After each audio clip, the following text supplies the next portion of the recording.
Hi friends, स्वागत है आपका अपने यूट्यूब चैनल में एक बार फिर से। आई होप कि आप सब अच्छे फ्रेंड्स। आज की वीडियो बहुत ज़्यादा इंटरेस्टिंग होने वाली है।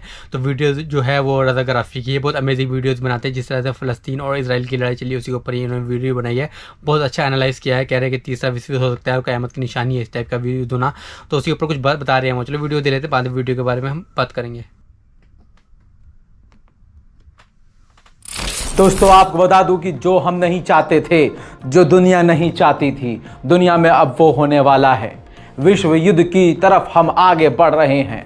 अगर आप मेरी सारी रिपोर्ट्स को देख रहे हैं तो आपका दिमाग समझा रहा होगा आपको कि दुनिया की हालत ख़राब होने वाली है। मिडिल ईस्ट पूरी तरह से आग में झुलस रहा है, तनाव बढ़ता जा रहा है।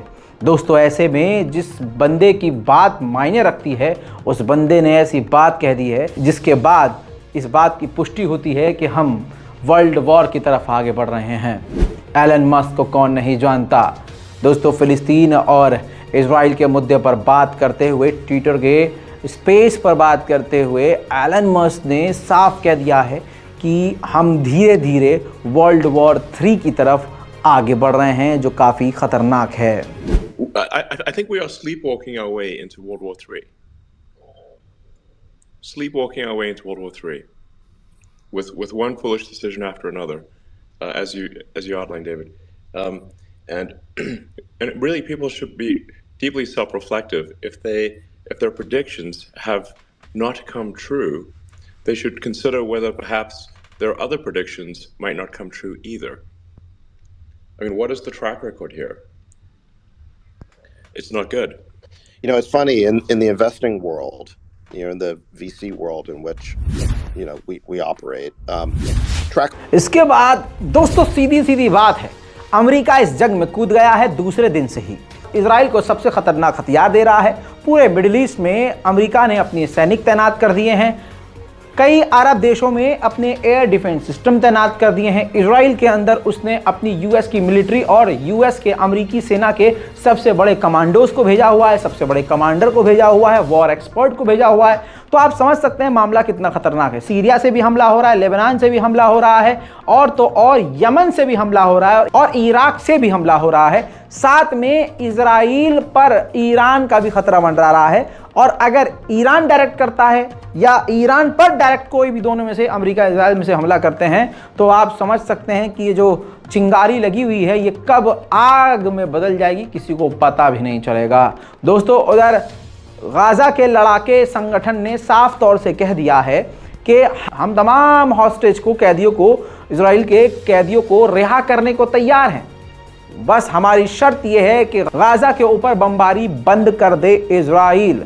दोस्तों आप जानते हैं इससे पहले इजराइल कह चुका है कि बिना शर्त हमारे लोगों को रिहा करे हमास। तो देखते हैं अब क्या होता है। हालात काफी तनाव वाले हो गए हैं। उधर अमेरिका का व्हाइट हाउस भी अब रेड हाउस हो गया है, ब्लडी रेड हाउस। जी हां, कैसे? व्हाइट हाउस डायरेक्ट इस कत्लेआम में घुस गया है। व्हाइट हाउस के द्वारा यह बयान दिया गया है कि अभी ये जंग और चलेगी और बढ़ेगी, इसके अंदर अभी और खूंरेजी होगी और आम जनता अभी और मारे जाएगी, इनोसेंट पीपल अभी और मारे जाएंगे। यानी व्हाइट हाउस ने बिल्कुल क्लीन चिट दे दी है और दुनिया के दिमाग में बैठा दिया है कि देखो जी, अभी तो गाजा में और कत्लेआम आपको देखना है, तो मुंह बंद रखो। उधर कनाडा ने कहा है कि गाजा के लोगों को मदद की जरूरत है, हम ह्यूमैनिटेरियन सीज के लिए सपोर्ट करते हैं और साथ ही सीज फायर की उम्मीद करते हैं। लेबनान और यानी हिजबुल्ला और इजराइल के बीच जंग तो चल ही रही है। इसी बीच में ये दो शहीदों की, अपने शहीदों की हिजबुल्ला ने तस्वीर जारी करके कहा है हमारे ये दोनों लड़ाके आज शहीद हुए हैं। बर्तानिया के लॉ मेकर ने, मेंबर ऑफ पार्लियामेंट ने खड़े होकर पार्लियामेंट में यूके के यानी ब्रिटेन के विदेश मंत्री से सवाल कर लिया कि आखिर हम कब तक और आम लोगों को कटता हुआ, फटता हुआ, मरता हुआ देखेंगे, कितने लोगों को मरता हुआ देखें कि हम तब जाकर इस कत्लेआम की निंदा करें। Mr. Speaker, since I raised the question with the Prime Minister last week, indiscriminate airstrikes and the total siege on food, water and medical supplies have killed thousands of innocent Palestinian men and women and over 1,000 children. So let us be absolutely clear in this House. This is now beyond a humanitarian catastrophe. Even as we stand here today, the innocent blood continues to be spilled on the streets of Gaza. Mosques, churches, schools, hospitals, bakeries, water plants and homes continue to be flattened by the Israeli military. So I have a very simple question for the Foreign Secretary. Just what will it take? How many thousands of innocent Palestinians must be slaughtered before this? ठीक इसी तरह से Jordan के विदेश मंत्री ने साफ कहा है कि ऐसा लगता है कि इजराइल यूएन से भी ऊपर हो गया है और पूरी तरह से यहां पर दोगला चेहरा दुनिया का नजर आ रहा है। यूक्रेन के मामले में सभी को तकलीफ हो रही थी और गाजा के मामले में दुनिया खामोश। वहीं मेरे दोस्तों आपको बता दूं कि इतना गंद फैला हुआ है, खून चारों तरफ फैल गया है। बाइडेन की नंगई और मोहम्मद बिन सलमान की बेगैरती देखिए। बाइडेन ने खुद मोहम्मद बिन सलमान से इस दौरान फिर से इजराइल के साथ नॉर्मलाइजेशन की बात की है कि इजराइल से नॉर्मलाइजेशन कर लो। और यकीन कीजिएगा, खुदा की कसम, मोहम्मद बिन सलमान की सरकार पर, आले सऊद पर यकीन मत करिएगा। महमूद अब्बास ने अरब चैनल पर इंटरव्यू देते हुए कहा कि हर दिन इजराइल 700 फिलिस्तीनियों को मार रहा है और हमने सदियों पहले इजराइल को फिलिस्तीन ने मान्यता दे दी थी। इजराइल को फिलिस्तीन को भी मान्यता देनी चाहिए, स्टेट घोषित करना चाहिए ताकि हम दोनों साथ मिलकर खुशी खुशी रह सकें। सुनिए।